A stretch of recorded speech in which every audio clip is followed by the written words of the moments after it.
네, 안녕하세요. 한쌤입니다. 오늘은 4월 25일 오전 6시 30분입니다. 녹화를 네 번째 뜨고 있습니다. 너무 횡설수설해가지고요. 이번엔 정말로 그냥 올리겠습니다. 자, 뉴스 너무 감사드리고요. 그리고 드리무드님 항상 뉴스 올려주셔서 너무 감사드리고, 근데 지난 뉴스가 되다 보니 오늘 추호님 카페 오랜만에 돌아왔습니다. 오늘 아침자 뉴스네요. 뉴스 한번 살펴보고, 그리고 여러 가지 이야기를 좀 해드리도록 하겠습니다. 원화값 1330원 붕괴, 뭐 그런 뉴스 그렇다고 합니다. 네, 문성합니다. 여전하지만 취업률 꼴찌는 이과였다. 그죠? 문성합니다. 문재인 대통령께서, 전 대통령께서 경제를 조금 힘들게 만들어 놓으셨죠. 제값을 급등시켰고, 급등시켰기 때문에 급락하는 거예요. 안 그랬으면 완만하게 빠졌을 겁니다. 그래서 이런 얘기를 하게 되면 좀 길어지니까, 저는 둘 다 싫어요. 그래서, 힘들어지니까. 그렇죠. 경제적으로는 어쨌든 포퓰리즘 그런 쪽으로 정책을 취하면서 뿌리는 정책을 취하고 그러니까 인기 이끄는 정책만 취하면서 국가재정을 조금 많이 파탄내 놓으셨습니다. 그래서 지금 이런 상황이 올 걸 대비를 못 하셨던 게 문재인 대통령께서의 과오예요. 근데 지금 대통령께서는 열심히 이렇게 막아내고 있습니다. 경제부총리랑 하는 총재님께서 막고 계시지만 한국 경제가 지금 힘이 많이 들고 있네요. 그죠? 열심히 버티고 있죠. 돈 없이는 일단 신용카드 대책 없이 서민 그렇다. 이제 얘네들이 다 어떻게 되겠어요? 나중에 다 터지겠죠? 그리고 비투 정복에 느다오는 매도 폭탄, 커지는 반대 매매 공포. 대표적으로 삼천리였습니다. 삼천리는 제가 굉장히 위험하다라고 올 연초부터 말씀을 드렸습니다. 유튜브 댓글에 어떤 분이 달아놓으셨다고 40몇만 원에 다 팔아서 막 눈물 나겠네, 땅을 치고 후회하겠네, 이런 댓글을 달아놓으셨던데 제가 그 밑에 좀 비꼬는 댓글을 다시 달아놨거든요. 근데 답변이 없으시네. 원래 약 올리면 답변이 오기 마련인데. 그거는 한수님 기가 막히게 맞췄죠? 이번에도 맞췄다? 여러분들 살려드렸다? 나 한수 이거 위험하다, 가스값 오를 거다, 이거 꼬라박을 거다라고 여름에 분명히 20만원대 벌 거라고 내가 얘기했다. 카페에 글도 있다. 그죠? 근데 이런 말 하면 재수없죠. 근데 그게 떨어질 거라는 걸 계상하기보다는 위험하다는 건 진지할 수 있어요. 그래서 여러분들 위험하다라고 생각했었을 때 투자를 좀 참는 버릇, 그리고 조정이 나오면 그 다음에 담는 버릇을 들으시면 여러분들 심리적으로 좀 더 안전하게 매매를 하실 수 있을 겁니다. 자, 강남도 아닌데 3개월 만에 집값 3억 뛴 건물 아파트 이건 됐고요. 네, 요도 예감 됐고, 인천 아파트값 평균 3억대로 털썩, 서울은 평균 12억 붕괴했다고 합니다. 밑에가 기사가 있더라고요. 네. 자, 작년이었나요? 그 작년이었나요? 어떤 분께서는 서울 쪽에 집을 사라라고 말씀하시더라고. 지방이 위험하다라고. 근데 막상 저는 그랬죠. 서울이 더 위험하다라고. 그죠? 그래서 저랑 의견 충돌이 좀 있었던 걸로 갔습니다. 결국은 누가 맞았나요? 서울 아파트들 개박살 나고 있죠. 인천 개박살 나고 있죠. 지방의 저가형 아파트 3억 이하의 아파트 사셔도 된다 그랬죠. 얼마 빠졌어요? 별로 안 빠졌을걸요? 여러분 한번 돌이켜보시죠. 우리 집 가격 3억 이하의 아파트, 원래 3억 정도의 이하의 아파트였다. 좀 구축이거나, 그러니까 옛날에 목 좋은지만, 목 좋은 구축이거나, 아니면 조금 변두리, 그런 쪽이겠죠. 얼마 빠졌나요? 빠지긴 빠졌을 거야. 근데 건들만하게 빠졌죠? 몇 천만 원? 그죠? 서울역, 얼마 빠졌나요? 5억은 90개 빠졌을 겁니다. 여기 대구도 수성구가 예전에 아파트가 좋은 아파트들이 12억, 13억, 거의 15억까지 간 아파트들도 있어요. 근데 지금 걔네들 다 6억대, 5억대로 다 깨졌습니다. 반토막 다 났습니다.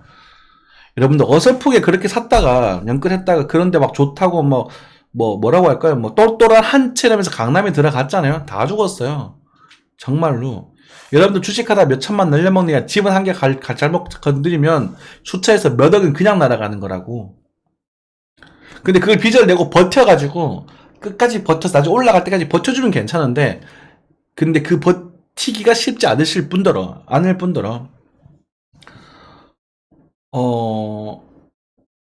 뭐라고 할까요? 그게 팔고 딴 데로 넘어가야 되잖아요. 근데 빚을 썼으면 감당이 안 되는 거예요. 아무것도 없어져요. 그게 벌어지면서 집값이 한 번 더 빠질 가능성이 크다. 말씀드렸잖아요.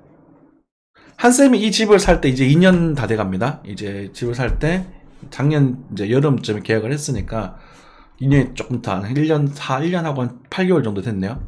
근데 제가 뭐라 그랬냐면 저는요 집을 너무너무 사기 싫어요. 집값이 떨어지는 걸 알아요. 저는 집값이 꼭대기에서 산 걸 저는 알고 있어요 라고 말씀드렸어요. 하지만 전세를 들어가서 그 전세금이 깨지는 불안감이 더 싫어서 내가 감당할 수 있는 손해 5천만 원 정도, 당시 저희 집값에 비해서 약 20% 정도 됩니다. 얼마 안 하죠? 17%, 15%?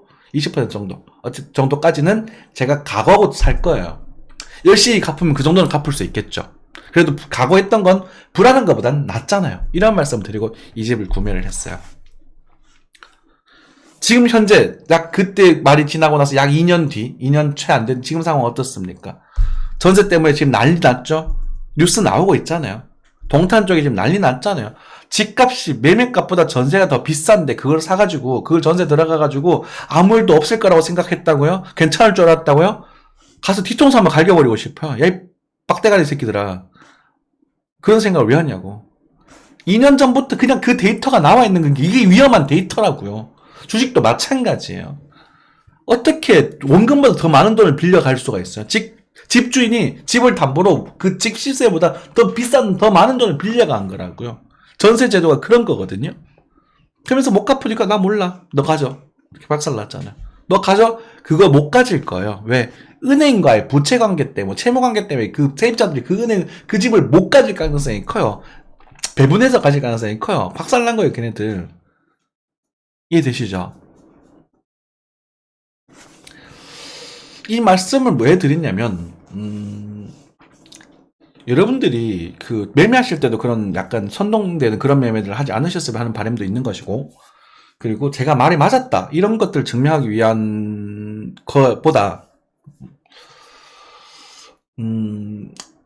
이제는 그런 상황들이 벌어졌고 벌어지고 있다는 것은 집값이 빠질 대로 빠졌다는 이야기 중에 하나예요. 집값은 정상화가 됐어요. 그리고 서울의 일부 지역 그리고 경기도의 비싼 지역은 아직까지 좀 비쌉니다. 왜 서울 자꾸 비싸다고 하느냐. 서울 사는 분들 많은데 기분 나쁘죠. 그런데 한번 생각해 보세요. 서울 사는 이유가 뭘까요?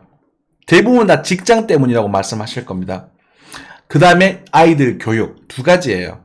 그리고 동탄이나 제가 아는 좀 안산 이런 좀 신도시들 있지 않습니까? 그런 데에 사시는 이유가 아이들 교육, 출근 때문이라고 말씀을 많이들 하세요. 자, 그럼 질문 하나 던질게요. 여러분들이 연봉이 과연 얼마입니까? 1억 넘습니까? 자, 1억 연봉자를 기준으로 계산을 한번 해보도록 하죠. 이런 연봉자들이 보통 한 달에 600만 원 정도 수령액을 받고 1년에 약 한 많이 쳐져서 7천만 원? 6천만 원 왔다 갔다 하는 수입을 가질 겁니다. 그 사람들이 20년 동안 한 푼도 안 쓰고 모아야 집값이 나와요. 이게 말이 안 된다고요. 여러분들. 그러니까 그게 말이 안 되는 거예요. 그것 때문에 좋은 데 산다고요? 직장 때문에? 직장을 바꿔야지. 그러면 차라리 지방으로 내려와가지고 예를 들어서 지방에서 월 300만 원짜리 월급을 받고 살아요. 연봉 4천밖에 안 돼요. 그런데요, 지방이 아파트든 3억이면 좋은 거 사거든요. 10년 안 걸려요, 갚는데. 이해되시나요? 물론 그 서울 경기권의 그런 프리미엄은 존재합니다. 그 인프라라든지 이런 많은 것도 존재합니다만 직장을 핑계로 대면 안 된다는 거예요, 결국은. 이번에 뉴스 나온 거 보십시오. 젊은 어떤 여자분이 나오셔가지고 제가 월급을 230만 원을 받는데 월세 내고 세금 내고 하니까 남는 게 하나 없더라. 그래서 카드빚만 계속 쌓여간다. 돈을 쓰지도 않았는데 왜 그 돈 받고 그 월세를 내면서 사냐고. 거기서 이상하지 않으세요? 이거는 그러니까 이게 서울이 잘못됐다, 비싸다 이런 개념도 있겠지만 우리 사람들의 사고방식이 어느 정도 이상해져 있는 것 같아요. 전부 다 미쳐 있는 것 같아요. 그러면서 여러분들 또 그럽니다. 아이들 교육은 어떡합니까? 지방은 아이들 교육이 안 되지 않습니까? 흙만지고 숲과 같이 자라도 애들 훌륭하게 자랄 수 있습니다. 학교에서 공부하고 학원 많이 보내는 게 애들 교육은 아니거든요. 그럼 네가 뭘 안다고 그런 소리를 하느냐라고 하실 수 있겠지만 저 같은 경우는 사업교육계 20년대 종사하고 있습니다. 20살 때부터 학원가에서 일을 했어요. 그래도 꽤 나름 명문고를 졸업을 했고, 그리고 뭐 지방대지만 그래도 당시에는 꽤 잘 나가던 대학교를 나왔어요. 지금은 서울한테 안 돼요. 이 그만큼 지방이 도태돼 버렸거든. 물론 그렇게 앞으로도 그렇게 흘러갈 겁니다만 그게 무조건 지방이 좋다 이런 게 아니라 한번 생각해 볼 필요가 있다는 거예요. 스스로의 자기 만족이 아닌지 한번 생각해 보실 필요가 있는 거예요. 나 서울 산다. 서울에 12억짜리, 20억짜리 아파트 산다. 지방 너 얼마 사니? 아, 집 좋네. 근데 얼마 하니? 3억. 에이. 좋네. 3억 이런 데가 있어. 말하지만 속으로는 에이. 이렇게 생각하시지 않는지 한번 생각해 보셔야 돼요. 대출이 없으면 괜찮아요. 대출이 없건 쓰면 그럴 때 사실 정말 부자이신 것이고 나중에 지방에 나오셔 집을 세 채 사실 수 있겠죠. 하지만 그게 대출을 끼고 사니까 문제가 되는 거라고요. 이해되시죠? 대출을 잔뜩 끼고 거기 사시는 분들은 허영심이 대부분이고 자기 만족이 대부분이 아닌가. 그렇게 한번 스스로를 한번 돌이켜 보셨으면 좋겠어요. 이해되셨죠? 자, 일단은 이 정도 말씀드리겠습니다. 그리고 집값은 정상화가 됐습니다. 근데 조금 더 싸질 여지는 있어요. 왜 정상화가 됐냐고 하냐면 어떤 많은 전문가들이 집값이 더 빠진다고 말하죠. 자, 그 사람들이 2년 전에 뭐라고 했는지 한번 보십시오. 집값 더 오른다고 말했을 겁니다. 대부분 다 그랬어요. 집값 오른다고. 집값 어차피 오른다고. 강남 똘똘한 한 채 사라고 맨날 그 지랄 했을 거예요. 근데 한쌤 뭐라고 했어요? 비싸다고. 서울 더 빠질 거고요. 사실이면 지방의 3억 이하 아파트, 저가형 아파트를 사셔라. 좀 버티다가 24년 초, 23년 말 정도 되시면 집을 사셔라. 그리고 최근에 작년 말이죠. 경매 같은 거 가셔도 된다. 좋은 목 좋은 거 사셔도 된다. 현금이 있는 분들은 집 사셔도 괜찮습니다. 한 번 더 빠질 수도 있겠죠. 그래도 정상화 됐습니다. 그때가 저점이었죠. 뻔하다니까요. 그런데 집값이 또 터무니없이 싸지게 바라는 사람들, 그런 분들이 정말 제가 개돼지라는 표현을 쓰는데 돼지는 되게 욕심쟁이고요. 그런 사람들을 좀 강아지라고 표현을 할게요. 왜냐면 집값이 터무니없이 싸질 수가 없어요. 지금 집값이 떨어지는 이유는 땅값 때문입니다. 집값 때문이니까. 건설비 때문이 아니라 건축비는 비싸졌어요. 그런데 땅값이 떨어진 거라고 보시면 돼요. 서울의 프리미엄이 빠져버린 거예요. 이해되시죠? 그래서 그 프리미엄이 빠져버리면서 건축비는 평당 약 800만 원의 건축비가 들어갈 수밖에 없습니다. 그러면 서울 지역으로 계산했었을 때 평당 2천에서 3천만 원이면 평당 3천만 원 정도가 신축급 아파트에서 적정한 가격이라고 생각하는 거예요. 평당 3천만 원에 보통 33평형에서 10억이죠. 적은 돈 아니에요. 그래도 평균이라 그랬잖아요. 그러면 이게 좋은 아파트, 싼 아파트 섞여 있는 거기 조금 더 싸질 필요가 있겠죠. 조금 정도. 지방에 좋은 아파트, 그러니까 서울 주변 위성도시급 1,500에서 2,000 사이. 저희 같은 이제 지방 중형 도시들은 1,000에서 1,200 사이. 그 정도가 좋은 아파트들이에요. 그거 한번 생각해 보십시오. 그리고 나중에 혹시나 제가 1,000을 넘게, 주제 넘게 여러분들에게 말씀드리자면, 앞으로 집을 구하실 때 옆에 꼭 대형 병원을 끼고 계셨으면 좋겠어요. 앞으로 말씀드렸습니다. 이것도 2년 전부터. 의사들이 터무니없이 모자라게 될 겁니다. 뉴스를 막 나오고 있죠. 지방대들 막 다쳤는데 막 병원에 수술할 치료할 의사가 없어가지고 돌아다니다가 애가 사망하고 여고생 한 명 멀쩡하게 저 괜찮아요 하다가 그건 죽었잖아요. 너무 안타깝지 않아요? 막 아까워 저 어떻게가 아니라 한번 생각해보세요. 그 현실을 가지고. 제가 지금 집을 구할 때 제일 중요시 여겼던 게 옆에 병원이 있었습니다. 대형 병원이요. 아주 큰 병원. 제가 만약에 뇌출혈이나 제가 그런 게 좀 있어서 그런 게 와서 쓰러졌을 때 빠르게 이제 그게 될 수 있는. 그리고 가까운 거리. 그러니까 저희 집에서 그리 멀지 않아요. 소방서가. 근데 저희 집이 조금 변두리라서 이쪽으로 소방차가 잘 안 다녀요. 조용해요. 저쪽 도심지로 나가거든요. 그러니까 딱 도시의 테두리라고 생각하시면 됩니다. 어디쯤 되려나? 도시의 테두리. 그래서 거기 되고 그다음에 이제 대형 마트. 홈플러스가 이제 차로 한 2분, 3분, 5분 안 걸립니다. 걸어가도 돼요. 걸어서 가면 한 10분 정도. 딱 그런 대형 마트. 요 세 개가 제가 집을 고르는데 가장 중요했습니다. 그리고 제가 또 좋아하는 게 완전 도심지보다는 약간 변두리를 또 숲이 좀 있는 걸 좀 좋아해요. 조금 차 타고 5분 정도 나가면 이제 공원 있고, 이게 소수공원 있고, 이렇게 되는데, 좀 낡았어요. 그래서 제가 이게 되게 만족하고 살고 있죠. 집값이 떨어져도. 여러분들도 거기서 먹은 제 자랑이었고, 없는 빈대에서 그렇게 어떻게 됐으니까 어쨌든 그 대웅병원 저희 경북대학 병원 옆에 있거든요. 네, 경북대학 병원처럼 큰 병원 옆에 있으셔야 될 거야. 대학병원급에. 특히나 서울 쪽 있으신 분들 더 심할 겁니다. 연세가 많아지시잖아요. 그래서 그런 것들이 중요하게 아마 자리 잡을 거다. 교육보다 그게 더 중요하다고 저는 생각해요. 애들 교육요, 학원 많이 보내는 거 아무 의미 없을 겁니다. 단호하게 말씀드릴게요. 아무 의미 없습니다. 학생이나 스스로 바람되지 않으면 그거 의미 없습니다. 자, 얘기가 좀 길어졌네요. 이번에 그래도 또 들어가겠습니다. 네. 차트 보도록 하겠습니다. 자, 1300원 넘어왔네요. 그쵸? 그래서 아까 넘어왔다 이슈가 있었는데, 뭐, 그러려니 합니다. 그래서 제가 1600원 정도까지는 가능성이 있다고 말씀드렸어요. 그죠? 네. 가스가 올랐는데 왜 반응이 없지? 그죠? 참 희한하네. 이건 좀 이상해요. 혹시나 아시는 분 말씀해 주세요. 네. 나스닥도 체크하겠습니다. 빠르게 넘어가죠. 굳이 시장은 그 달라질 게 없기 때문에 빠르게 체크하고 넘어가겠습니다. 나스닥 조정 중이죠. 왔다 갔다 하고 있어요. 정신 못 차리고 있어요. 그죠? 왔다 갔다 하고 있습니다. 지금 이제 수렴 볼린저 밴드가 4시간상 수렴되고 있는데요. 여기서 이 상단을 만약에 못 치고 못 뚫고 여기서 한 번 더 빠지면은 여기까지 빠진다고 보셔야 돼요.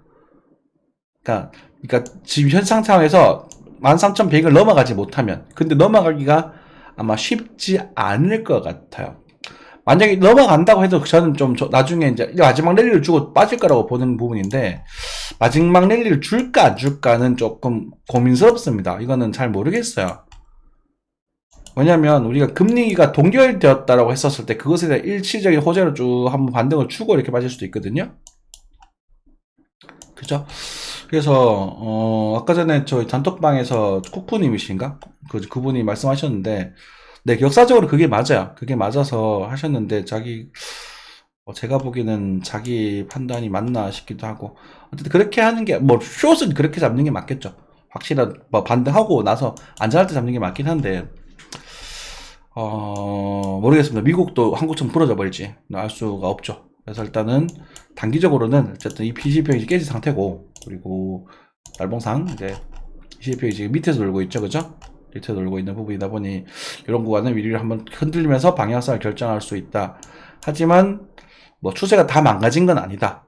그래서 아마 출렁출렁 하면서 움직이게 될 것이고, 우리 4월 달부터 분명히 조정세의 모습을 볼 수 있을 거다라고 말씀드렸죠. 4월 중순부터 그걸 확인을 했고요. 여기서 4월 14일 요거 구간에 확인을 했고, 지금 두 번째인데 글쎄요, 어떻게 진행될지 조금은 두고 볼 필요가 있다. 그래서 지금 금이랑 비트코인이 좀 빠지고 있어요. 근데 금값이 누군가 오른다 그러셨죠. 제가 뭐라 그랬습니까? 금값 2042 단기적 고점이다. 그러니까 차트랑 기본적 보수를 같이 하는 거예요. 그러니까 그만큼 적중률이 좋은 거고, 이게 아니 여기서 사는 이거서 금값 오른다고 하는 뭐 하는 새끼들이야. 물론 장기적으로 오를 수 있겠죠. 근데 그래도 여기서 사면 안 돼. 그죠? 제가 요즘에서 사라 그랬죠. 물론 큰 차이도 없겠지만.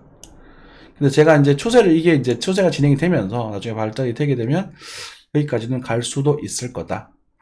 근데 이번에 이제 경기 침체가 금값이 원래 경기 침체가 오면 금값이 올라야 되거든요. 그런데 이번 거는 조금 다르게 느껴집니다. 왜냐면 다 비싸 보여요. 얘도 비싸고 얘도 비싸고 얘도 비싸고. 그래서 제가 좀 싸해요. 그래서 왜 다 비싸지? 아직 인플레이션이 안 잡힌 것 같은데 그런 모습인 거죠. 그래도 뭐 인플레이션은 거저 잡혀가고 있지만 완벽하게 잡히지 않았다. 그래서 한 번은 천대로 주고 움직이는 게 맞지 않나 그러셨고요. 그렇습니다. 네, 이 정도 체크를 하고 이제 삼천리 말씀드릴게요. 삼천리 오면 핵심이죠. 자, 말도 많고 탈도 많은 삼천리. 솔직한 말로 이렇게 빠질 수도 있다고 생각했어요. 왜냐면 제가 여러분들에게 이걸 위험하다라고 3월달부터 계속 말씀드렸죠. 그리고 이때죠. 이때 제가 이제 이때 딱 팔아야 된다라고 며칠 전에 말씀드렸습니다. 기가 막히죠, 그죠? 이게 한샘이에요. 근데 이거를 모르면 바본 거야. 이건 차트 공부하셔야 돼. 이건 엔딩 다이고널 나왔고 끝났어요. 그러니까 차트가 여기서 끝났다라고 말을 해주고 있었어요. 나 이제 빠질 거야. 이게 엔딩 다이고널이야. 예전에 비트코인 이렇게 빠졌거든. 그런데 한 번 정도는 반등이 나올 가능성이 있겠죠. 그렇지만 이건 저희들은 님들은 이거 하지 마세요. 여기서 잡았던 분들은 하는 거 아니에요. 수준이 너무 높아요. 그리고 세력들 여기서 이미 익절을 상당량 했습니다. 상당량 여기서 익절하고 여기서부터는 아주 적은 비중 가지고 올라가는 거거든요. 거래가 없잖아요. 이게 이제 거래가 많아서 여기 물량 다 던긴 거야. 얘는 어떻게 올라갈지 알 수가 없어요. 여러분들 개미들이 안 들러붙으면 더 쏴버리기도 하고, 지들이 물량 여기서 많이 못 넘기고 많이 남았으면 더 올려버리기도 하고 그래요. 상황에 따라 다 달라져요. 하지만 이 372 같은 경우는 분명히 여기서 그런 신호를 보여줬고, 제가 2023년 1월 달에 블로그에 글을 썼어요. 46만 원일 때 너무 비싸다. 여름에 20만 원대를 볼 거다라고. 자, 이건 좀 보여드릴게요. 좀 보기 싫어도 보여드릴게요. 제가 그분 말씀 다 드리려니까 너무 힘들어요. 여러분들이 이걸 아셔야 돼요. 이게 제 블로그인데요. 분석 기법 뭐야 이거 어디 가야 되는 거야? 자, 삼천리죠. 삼천리가 1월 5일 날 쳤습니다. 6대 20만 원대까지 빠진다. 제가 이렇게 어그로를 당겨봤는데 실제 보신 분은 한 40명밖에 안 됩니다. 자, 이런 것들이 보면 수급 이탈, 여기서 불이 빠졌다고 말씀드렸죠. 지대칭 고평가, PR이 20이 넘어요. 가스회사가 20년이 넘어야 본전 찬다는 얘기거든요. 그죠? 주 강했기 때문에 당장 포장할 수는 있고, 확실한 것은 상승 점점 약해지고 봄이 오며 추세 하락 이탈이 나올 것이라고 본다. 정확하죠. 그리고 그 추세 하락 이탈은 전체 상승도의 절반 정도는 무난하게 되돌릴 것이라고 합니다. 천천히 매수하신 분들은 이걸 보고 수익 실현에 도움이 되셨으면 한다. 제가 이걸 작년에 좋다고 말씀드렸기 때문에. 뭐야 이거? 이게 일지예요. 여러분들 이거 적으셔야 돼요. 그래야 실력이 늘어요. 근데 이렇게 됐죠. 퐁 이렇게 떨어질 줄 알았냐? 몰라. 이렇게 떨어진 서킷이 떨어지면 여름쯤에 역 빠지지 않겠는가? 이렇게 생각했다는 거죠. 그러면 여러분들 또 이럴 때 자꾸 사면 안 되죠. 그럼 에코프로 웹은 또 봐야겠죠. 에코프로도 어떻게 될지. 근데 에코프로 같은 경우는 요렇게 빠질 것 같지는 않아요. 지금 이렇게 빠질 것 같지는 않은데 그래도 일단 비싼 가격입니다. 그러니까 무슨 상황이냐면 아까 삼천리에 우리가 물량 수급이 넘겼다라고 하는 그 지역 있죠. 그쯤은 왔어요. 그래서 이 남아있는 물량들이 한번 쪼르르 올라가 줄지 말지에 대한 이야기를 한번 해야 될 것 같아요. 그 정도입니다. 갈지 말지. 그러니까 여러분들 이거 잡아가지고 소 먹으러 들어갈 거예요? 알아서 하십시오. 네. 자, 그렇게 되는 부분이고요. 코스피는 딱히 볼 거 없는 거 비트코인으로 넘어가겠습니다. 네. 영상이 자꾸 길어지네. 이번에는 업로드 할 거예요. 자, 비트코인입니다. 비트코인은 2620달러 정도에서 단타 자리가 하나 있다라고 말씀드리긴 했는데, 여기서 들어가려고, 여기서 반대할 거라고 보시나요? 이런 질문을 던지면 제가 그거 되게 화가 나요. 제 영상은 저는 그런 말 하지 않아요. 반대할 거라고 보시나요? 네, 반등 조금은 나올 수 있을 거라고 봅니다만은 저는 그게 들어가지 않을 거예요. 상황 보고 들어갈 거예요. 굉장히 디테일하게 작업할 수도 있어요. 무슨 말이냐면 요거 먹고 빠지는 거 도망가 버릴 수도 있고요. 그러니까 이렇게 갈지 모른다는 얘기예요. 이걸 알려고 하지 마세요. 반등은 나올 겁니다. 나올 가능성이 높아요. 근데 그 반등이 나와서 다시 이렇게 고점 돌파를 갈지 아니면 여기서 빠질지는 몰라요. 단 여기에 차트적인 흐름을 봤었을 때, 이 차트 한번 나왔네. 차트적인 흐름을 봤었을 때 2652 자리, 그러니까 솔직히 뭐 여기서 이렇게 또 이렇게 빠질 수도 모르고 알 수 없어요. 그런 건 알려고 하는 게 아니야. 잔파동을 다 하려고 하는 순간 여러분들은 계산 박살나게 돼 있어요. 내가 먹을 파동이 뭔지 판단하세요. 결정하세요. 결정하셔야 대화가 돼요. 어찌됐건 이런 상황이 나왔다고 쳤을 때 저 한센 같은 경우는 이렇게 살짝 반등을 주고 다시 빠질 가능성을 조금 높게 보고 있어요. 이해되세요? 그러니까 그러면 이게 빠질 거라고 보내. 그럼 여기서 사야지. 여기서 이거 사지 먹지 말아야지. 또 이렇게 생각하시면 안 돼요. 몰라요? 근데 저는 이걸 빠질 가능성이 높다고 본다고 해도 저는 여기서 액션을 취할 겁니다. 여러분들의 시향을 들릴 수도 있고, 뭐, 그게 유튜브 공개 버전으로 나갈 수도 있고, 어디 갔냐? 저기, 공방 버전으로 나갈 수도 있고, 그건 알 수 없어요. 먹고, 관리하고, 익절하고, 빠지면 청산하면 끝인 거예요. 아주 단순한 원리예요. 내가 계좌 손실되지 않게 하시면 돼요. 여기서 시그널적인 요소를 체크할 거고요. 그 시그널이 새벽에 나오면 새벽에 말씀드릴 거고, 제가 늦게 해서 볼 수 있는 시간이 있다 너무 시간에 말씀드릴 거고, 다음날 자고 일어나 또 나오네? 그러면 99에서 너무 맑아버렸는데 한번 눌림목 그냥 이번 거 포기합시다. 눌림목 노려봅시다. 이렇게 말씀드릴 거고, 그런 거야. 매매는 타이밍이거든요. 그래서 어쨌든 요런 가격을 더 높게 보고 있긴 한다, 그렇게 말씀드리겠고, 지금 같은 경우는 사실 이 차트 웨이브가 되게 불편한 게 뭐냐면, 이게 1파가 돼서 이렇게 갈 거냐라는 부분이 이제 문제가 되거든요. 그럼 이렇게 가면 이건 ABC예요, 그냥. 그러니까 가면 ABC인데, 1, 2, 3, 4, 5 이렇게 그리는 사람도 있더라고. 저는 그렇게 가지 않을 거라고 봅니다. 네. 그렇게 가지 않을 거라고 보고, ABC로 갈 거라고 보는데 가더라도, 이게, 이렇게 봤었을 때, 이게 확장 플랫형의 확장형에도 부합을 하고 있는 모습이거든요. 혹은 이게 지그재그 더블 콤보 형태로 반등했다고 봐도 되는 부분이거든요. 그래서 파동의 조정파 파턴이 지금 탄팅 지금 다양하게 형성이 되는 부분이라서 지금 까다로워요, 되게. A, B, C. 그러니까 이게 여기 X가 되는 거지, 거꾸로. 그렇게 될 수도 있는 부분이거든요. 그래서 지금 파동 카운팅을 하기에 되게 까다로워 보니까 1, 2, 3, 4, A, B, C 다 갈 거다 이렇게 보는 게 원웨이적으로 해석하시면 안 돼요. 지금 긍정적인 부정적인 요소들 많고, 긍정적인 요소라고 하면 이 거래량밖에 없어요.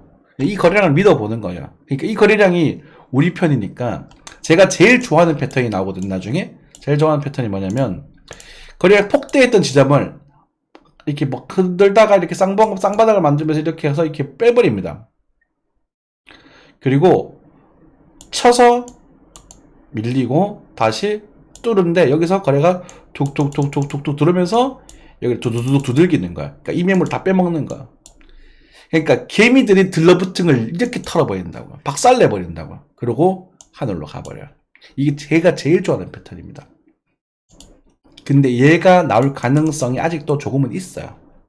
그러니까 체크하시면 되겠고, 그러면 이제 빠지기 전에 비트코인이 이렇게 반등할 거라고 보시나요? 라는 질문을 또 저희 해봤습니다. 몰라요. 이렇게 그려놨다고 해도 이렇게 갈지 몰라. 이렇게 갈지 알 수가 없어. 지금은 알 수가 없어. 그럼 여러분 뭐 하면 되는 거야?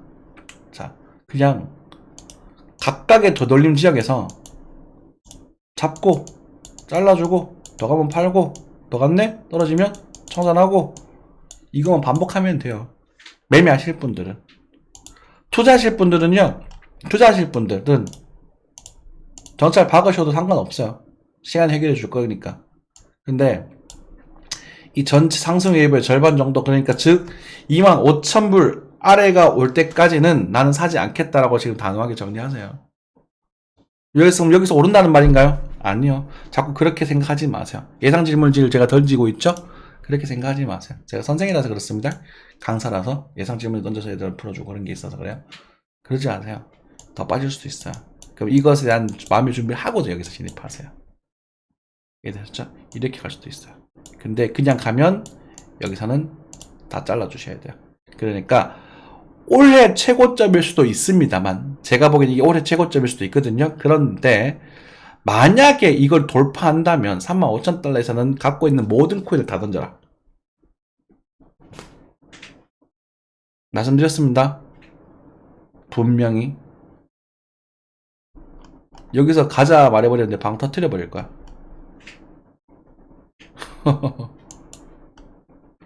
이해되셨죠? 네. 그렇습니다. 던져야 돼요. 그냥 가면 안 돼요. 그냥 가면 안 되는 거야. 그냥 가면 이거 사기예요. 스캠이에요. 근데 얘가 눌림받고 저정받고 찐덕찌하게 막 정말 지루하게 그냥 여러분들 괴롭게 하면서 그러고 올라가야 이 비트코인이 가치가 있는 거예요. 이 뭔 개소리냐? 라고 하실 수 있겠지만 경기를 따라가는 게 가치가 있는 거예요. 그래서 여러분들에게 차트 보면서 이 말이 안 된다. 이걸 진짜 이걸 믿어야 되냐면서 여러분들 정말 경고했던 시기가 언젠지 한번 생각해 보세요. 뭔가 당연하잖아요. 당연한 거잖아요. 이 뭐야 이거? 미쳐오르고 있는 거잖아. 이게 어떤 거 오르니까 있던 거 빠지고 앉아 있고. 아이고, 환장하겠다. 당연하잖아요.